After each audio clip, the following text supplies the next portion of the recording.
Hey, Todd Burrier from toddburrier.com. I remember many, many years ago, the first time I heard Jim Rohn say this. I didn't quite fully understand it. I just understood enough that it helped me at the time, but now I really get it.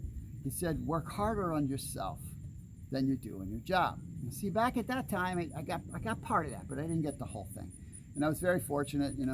I met Jim multiple times and had dinner with him a couple of times, and he was a mentor for me in my whole life, even though we didn't have a personal relationship, because I studied him, because few people had a grasp like that guy. And what he was saying, and this is where it's really helpful for you, is the emphasis here was on you, right? He's not saying don't work hard in your career. I mean, companies brought him in, right, to inspire their people. He was a proponent of being the best you could be in what you did. But he wasn't saying don't work hard in your career. What he was saying is emphasizing working hard on you. And the reason to work harder on you is because it magnifies and multiplies the results in your career, right? So you have to recognize the impact of that, because when you work on yourself, then you become better at your work. So instead of having to do 8 or 10 hours to be highly productive, you can be highly productive in 6. And so if you do 8, now you're blowing away everybody else. But so you become better at your job, better in your business. You also become better in your relationships. And this is a huge part, right? Most of the time people don't do well in relationships because they don't feel good about themselves, right? When you don't feel good about yourself, you're not going to feel good about a relationship. I mean, it's just the way it works, right? And you're also going to take it out on people.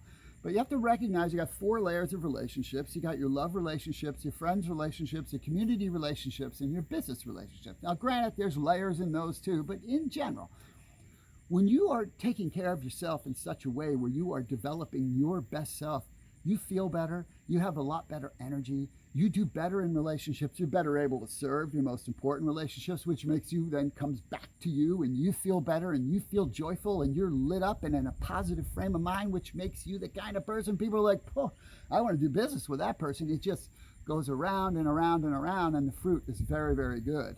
And so there's 3 things to work on.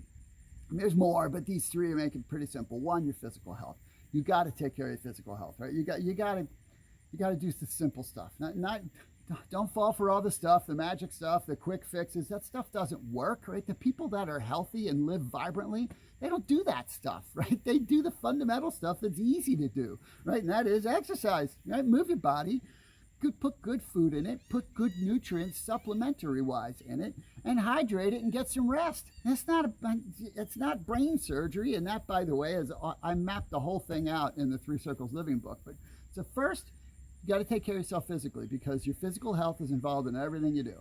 Next, you got to take care of yourself mentally, right? Your mental outlook. Right? You got to spend time in your spiritual journey. Spend some time in silence. Spend some time being grateful for how blessed you actually are and all the great stuff you have, and instead of focusing on the stuff you don't have, right? Which that isn't going to help anything. And getting some self-awareness about what your strengths are, what your weaknesses are, how you can be better, what makes you feel good, what makes you not feel good, right? You understand that stuff, it's a game changer. And then the third thing is work on your core competencies. Now, core competencies, I mean, there are 2 specific areas that I teach that most people are lacking in, right? And that is the interpersonal core competencies, how to be awesome with people. And the other is productivity core competencies, how to be incredible with your time. Because you learn how to do those 2 things, that just magnifies the impact of everything else that you do. And so there's where the emphasis on you comes in. When you work on those 3 things, trust me, the rest of the stuff gets easier and easier and easier. I hope that was helpful. If you want to reach out to me or check out the 3 Circles book or audio book, there's a link below. You can also shoot me an email. I also coach. But bottom line is, work hard on yourself, whether you work with me or someone else, but do the work on yourself, and it will make a massive difference for you. Take care.